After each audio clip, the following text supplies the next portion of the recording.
तुझी माझी यारी भाग 21. तर मित्र आणि मैत्रिणींनो, तुम्ही जर आमच्या चॅनलवर नवीन असाल तर चॅनलला सबस्क्राईब करा.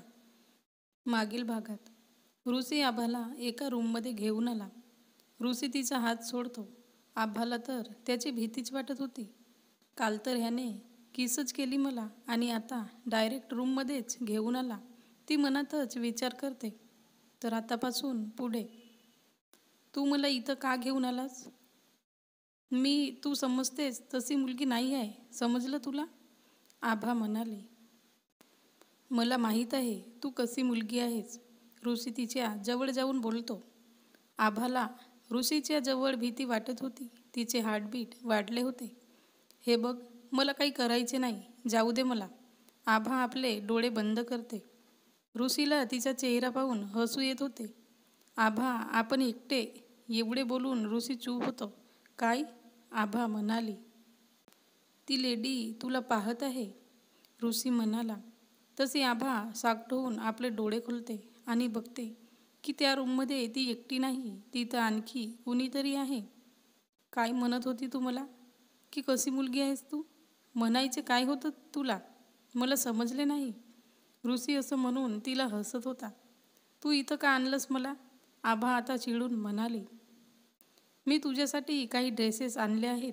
त्यापैकी तुला जे आवडेल ते घालून खाली ये. हिला तयार करायला मदत करा, असं म्हणून ऋषी पार्टीत जातो. ऋषीने मेकअप आर्टिस्टला घरी बोलावले होते. पार्टीमध्ये ऋषी ब्रो, तू जे म्हणालास ते मी केलोय. आता तू सुद्धा माझी गोष्ट ऐक आणि लवकरात लवकर करून दाखव. ऋतिक ऋषीला पार्टीत आलेला बघून त्याच्याजवळ जाऊन बोलतो. ऋषी त्याला पाहून स्माईल करतो. ते तर होईलच, बस थोडा सब्र कर, ओके, ऋषी त्याला म्हणाला. पार्टीमध्ये खूप लोक आलेली होती, जे खूपच श्रीमंत घराण्यातील होती. पार्टीमध्ये रोहन आणि ईशानीसुद्धा पोहोचले होते. एक कपलप्रमाणे तयार होऊन ईशानी आज खूप हॉट आणि सुंदर दिसत होती. तिने ब्लॅक कलरचा शॉर्ट ड्रेस घातला होता आणि रोहनने सेम कलरचा वन पीस सूट घातला होता. दोघंही छान दिसत होते. ते दोघंही ऋषी आणि ऋतिकच्या जवळ येत बोलतात. आम्ही थोडे लेट झालोत. ऋषी म्हणतो, इट्स ओके, पार्टी आताच सुरू झाली. तेवढ्यात सावी येते. तिने पिंक आणि व्हाईट कंबाईन कलरची एक सुंदर फ्रॉक घातली होती, ज्यामध्ये ती बिलकुल परीच दिसत होती. ती स्टेअरकेसवरून खाली उतरत होती. वाव, आज सावी किती सुंदर दिसतीये, ईशानी म्हणाली. तसं ऋतिक सावीला बघतो आणि बघतच राहतो. सावी त्यांच्या जवळ येते तर रोहन आणि ईशानी तिला प्रेझेंट देतात आणि हॅपी बर्थडे म्हणतात. ऋतिकसुद्धा तिला बर्थडे विश करतो आणि एक स्माईल देतो. सावी त्याला बघून थँक्स म्हणते. हा मला असं स्माईल करून का बोलतो आहे? जेव्हा तेव्हा तर माझ्याशी भांडत असते. याला आभा आणि ऋषीबद्दल सर्व माहीत आहे, तरीसुद्धा काहीच माहीत नसल्यासारखा दाखवत होता. याला तर मी नंतर विचारेल. उफ, मी पण ना ह्या गाढवाबद्दल विचार करते. मग ती ऋषीला आभाबद्दल विचारते. ती रेडी व्हायला गेली. ऋषी सांगतो. काय, आभा पण आली आहे? रोहन म्हणाला. हो, तिला तर यायचेच होते, ऋषी म्हणाला. माझी बेस्ट फ्रेंड जी आहे तिला तर इन्व्हिटेशन जाईलच ना, सावी हसून म्हणाली. अच्छा, तर बड्डे गर्ल, मला एक सांग, तू आज एकही क्लास अटेंड का नाही केली? रोहन म्हणाला. सावी त्याला इशाऱ्यानेच चूप राहायला सांगते, कारण ती तर ऋषी असतो. ऋषीने सावीला अभ्यासात सिरियस व्हायला सांगितले होते आणि वॉर्निंगही दिली होती. तिने जर क्लास बंक केले तर त्याची तिला पनिशमेंट भेटेल. परंतु ऋषीला आता माहीतच झाले की तिने क्लास अटेंड केले नाही म्हणून. तो सावीला रागाने बघतो. सावीला तर आता त्याची भीतीच वाटत होती. तिला माहीत होतं की ऋषी तिला चांगलंच रागवेल. पण तेवढ्यात आपल्या राणीची म्हणजेच आभाची एंट्री होते. ती सावीच्या दृष्टीस पडते. तशीच सावी एक सुस्कारा सोडते. थँक गॉड, वाचली. ऋषीची ही नजर आभावर जाते. तो आभाला पाहून खूप खुश होतो. याआधी त्याने तिला असं पाहिले नव्हते. रोहनची ही नजर आभावर पडते. तो तिला पाहून स्माईल करतो. आभा तर सर्वात ब्युटिफुल आहे, ईशानी म्हणाली. पार्टीतील सर्व मुले आभालाच पाहत होती आणि बोलत होती. Wow, very beautiful. हिच्यापेक्षा सुंदर मुलगी तर मी आपल्या लाईफमध्ये नाही बघितली, एक मुलगा म्हणाला. मी सुद्धा नाही बघितली यार, सो प्रिटी, दुसरा मुलगा म्हणाला. आभा पार्टीमध्ये येते खरी, पण तिला अनकम्फर्टेबल वाटत होते, कारण सर्वांच्या नजरा तिच्यावर खिळल्या होत्या. सावी आभाजवळ जाते आणि बोलते, आभा, यू आर लुकिंग गॉर्जियस. आभा, खरंच तू खूप सुंदर दिसत आहेस, ईशानी म्हणाले. सर्वजण आभाला कॉम्प्लिमेंट देत होते, ऋतिक आणि रोहनसुद्धा. पण आपला हिरो मात्र काहीच बोलत नव्हता. त्याची बोलतीच बंद झाली होती तिला पाहून. ही गोष्ट आभालाही जाणवते. कमालच आहे, सर्वजण माझी प्रशंसा करत आहेत, पण हा तर काही बोलतच नाही आहे, फक्त घुरत आहे मला, आभा मनातच म्हणाली. चला आता केक काटूया, ईशानी म्हणाली. तेवढ्यात एक खूप मोठा केक आणला जातो. वाव, इतका मोठा केक, सावी खुश होत म्हणाली. त्या केकवर सावीची सर्व प्रकारचे क्यूट फोटोज काढलेले होते. केक अट्रॅक्टिव्ह दिसत होता. तुला आवडला केक? हे केकची सर्व डेकोरेशन ऋतिकने केले आहे. हा त्याच्याच आयडिया होता, रोहन सावीला म्हणाला. काहीच असो, केक तर खूप छान आहे, सावी मनातच म्हणाली. सावी ऋतिकला केकसाठी थँक्स म्हणते. ऋतिकसुद्धा वेलकम म्हणून स्माईल करतो. सावी केक कट करते आणि आभा, ईशानी, ऋषी, रोहन, ऋतिकला ह्या सर्वांना चारून देते.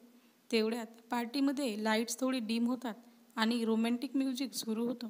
सर्वजण डान्स करायला लागतात. ईशानी तर रोहनला पकडून डान्स करायला नेते. ऋतिकही सावीसोबत डान्स करतो. फक्त आभा आणि ऋषी बाजूला उभे होते आणि त्यांना डान्स करताना पाहत होते. रोहन आणि ईशानीला सोबत डान्स करताना पाहून आभाला थोडा नर्वस फील होते, पण ती आपल्या मनाला समजवते की ते दोघेही तिचे चांगले फ्रेंड्स आहेत. आभाजवळ एक स्मार्ट मुलगा येतो आणि तो आभाला डान्ससाठी विचारतो, पण ऋषी हे बघतो तर त्याला राग येतो. आधी आभा त्या मुलाला नाही म्हणते, पण तो मुलगा तिला पुन्हा पुन्हा फोर्स करतो, तर आभा तयार होते. ऋषी हे ऐकतो. ही मुलगी अशी कशी कोणत्याही अनोळखी मुलाशी डान्स करू शकते? हिला कालच मी समजवले यार, कोणत्याही मुलांसोबत बोलू नको आणि दूर राहत जा. मला वाटते ही विसरली असेल, पुन्हा आठवण करून द्यावे लागेल हिला, ऋषी मनातच म्हणतो. ऋषी एकदम आभाचा हात पकडतो. तो मुलगा हे बघतो तर तो तिथून निघून जातो. त्याला ऋषीबद्दल चांगल्या प्रकारे माहीत होते. त्याच्यासोबत दुश्मनी केली तर त्याचे परिणाम वाईट होतील हे त्या मुलाला माहीत होते. आभा ते बघते तो मुलगा ऋषीलाच पाहून परत गेला. सर्व ह्या ऋषीला घाबरतात. कोणीच नाहीत का याच्याशी पंगा घ्यायला, आभा मनातच बोलते. तू प्रत्येक वेळी माझा हात कसा पकडतो, आभा म्हणाली. आणि तू तू कसे कोणत्याही मुलाबरोबर डान्स करायला तयार होते? तू काय कालची गोष्ट विसरली, ऋषी तिच्या जवळ येत बोलतो. आभाला कालची गोष्ट आठवते. तिचे हार्टबीट वाढले होते. ती ऋषीच्या खूप जवळ होती. ऋषी तिला डान्स करायला नेतो. मला नाही करायचे तुझ्यासोबत डान्स, सोड माझा हात, आभा म्हणाली. ऋषी तिला आपल्याकडे खेचतो. हे बघ, सर्वजण आपल्यालाच पाहत आहेत आणि सावीची फ्रेंड आहेस तू. तुला नाही वाटत की पार्टीमध्ये थोडा डान्स करायचा? आणि तसंही तू इथून बिगर डान्स केल्याने नाही जाऊ शकत जोपर्यंत मी आहे, ऋषी म्हणाला. आभाही बघते सर्वजण त्या दोघांनाच पाहत होते. मग ती डान्स करायला तयार होते. ऋतिक आणि सावी त्या दोघांना पाहत होते. ऋतिक, तुला माहीत आहे, सावी ऋतिकला म्हणाली. तुला काय म्हणायचे आहे, ऋतिक म्हणाला. ऋषी आभाला लाईक करतो हो ना, सावी म्हणाली. तुला कसं माहीत ऋषीच्या फिलिंग्सबद्दल, ऋतिक म्हणाला. जे मी विचारते सांग, खरं आहे का ते, सावी म्हणाली. हो, खरंय. मी केव्हापासून या दोघांना जवळ आणण्याचा प्रयत्न करत होतो, पण ऋषी माझे ऐकत नव्हता. परंतु फायनली ऋषी आभासाठी काहीतरी करत आहे, ऋतिक म्हणाला. तू आता एकटा नाहीस, मीही तुझ्यासोबत आहे. आपण मिळून त्यांना जवळ आणू, सावी म्हणाली. ऋतिक ओके म्हणतो. जसं की मला वाटायचं तू इतकीही वाईट नाहीस. आय मीन, तुला ऋषीच्या फिलिंग्सची कदर आहे, ऋतिक म्हणाला. ऋतिक, ऋषी माझा भाऊ आहे, यू नो. मी त्याच्यासाठी एवढे तर करूच शकते ना, सावी म्हणाली.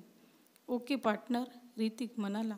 कशाचा पार्टनर, सावी म्हणाली, अरे आपल्यालाच मिळून काम करायचं आहे ना, तर झालीच ना आपण पार्टनर. ऋतिक म्हणाला. सावी मग ओके म्हणते. ईशान्य आणि रोहन आभा आणि ऋषीला डान्स करताना बघत होते. किती छान वाटतात ना हे सोबत, ईशानी म्हणाली. रोहन ईशानीच्या गोष्टीला जास्त सिरियस घेत नाही. तो फक्त म्हणतो. त्याची लक्ष तर फक्त आभा आणि ऋषीकडे होती. त्यांचं लक्ष डान्सवर नसते. त्यामुळे ईशानीला पायात मोच येते. मग रोहनचे लक्ष ईशानीकडे जाते. तू ठीक तर आहेस ना, आणि तो तिच्या पायाला बघतो. रोहन खूप दुखते, मोच आली वाटते, ईशानी म्हणाली. रोहन ईशानीला एका चेअरवर बसवतो आणि तिच्या पायाला थोडा मसाज करतो. तू आराम कर, थोड्या वेळात ठीक होईल, रोहन म्हणाला. पण तू माझ्या जवळच राहा, ईशानी म्हणाली. मी तुझ्या जवळच आहे, रोहन तिच्या जवळ असलेल्या एका चेअरवर बसत बोलतो. आभा, तू ह्या ड्रेसमध्ये छान दिसत आहेस, ऋषी म्हणाला. काय फक्त छान? ह्या पार्टीत सर्व मला काही ना काही कॉम्प्लिमेंट देत होते. तू तर राहूच दे, असं म्हणून ती थोडी गुस्सा होते. ऋषी तिला पाहून हसतो, कारण पहिल्यांदा ती त्याच्याशी असं वागत होती. तुला असं वाटते की ऋषी कदमने तुझी तारीफ करावी, ऋषी म्हणाला. अरे मी तर हे अजिबात म्हणत नाही, आभा म्हणाले. मग तू मला हे का सांगतेस की लोक तुझ्याबद्दल काय कॉम्प्लिमेंट देत होते, ऋषी म्हणाला. आभा आपली गोष्ट फिरवते. काहीच नाही, ती फक्त एवढीच बोलते. ऋषीला तर सर्व समजते. तो तिला थोडा जवळ खिचतो आणि तिच्या कमरेत हात घालतो. तुला आपली तारीफ ऐकायची आहे, तेही माझ्या तोंडून, हो ना? ठीक आहे, तर मी करतो तुझी तारीफ. तू खूप खूप सुंदर आहेस. तू खूप मूल्यवान आहेस माझ्यासाठी, एखाद्या हिऱ्यापेक्षाही. तुला मी पाहतो ना आभा, असं वाटते की समुद्राचा पाणी जितका गहरा असतो तितकाच तुझ्या ह्या नसिल्या डोळ्यात डुबून जावेसे वाटते. तू त्या ताऱ्यासारखी आहेस, जे की सतत माझ्या डोळ्यात चमकत राहील. आणि तुझी स्माईल, तिच्यावर तर मी फिदा आहे. हे सर्व ऋषी आभाच्या डोळ्यात पाहत बोलत असतो आणि त्याला कशाचाच भान राहत नाही. आबासुद्धा त्याच्या डोळ्यात हरवून जाते. त्यांना असं पाहून ऋतिक आणि सावी त्यांच्याजवळ येतात आणि त्यांच्या कानात बोलतात. म्युझिक तर संपला. तर मित्र आणि मैत्रिणींनो, हा भाग कसा वाटला कमेंटमध्ये सांगा आणि लाईक शेअर करा.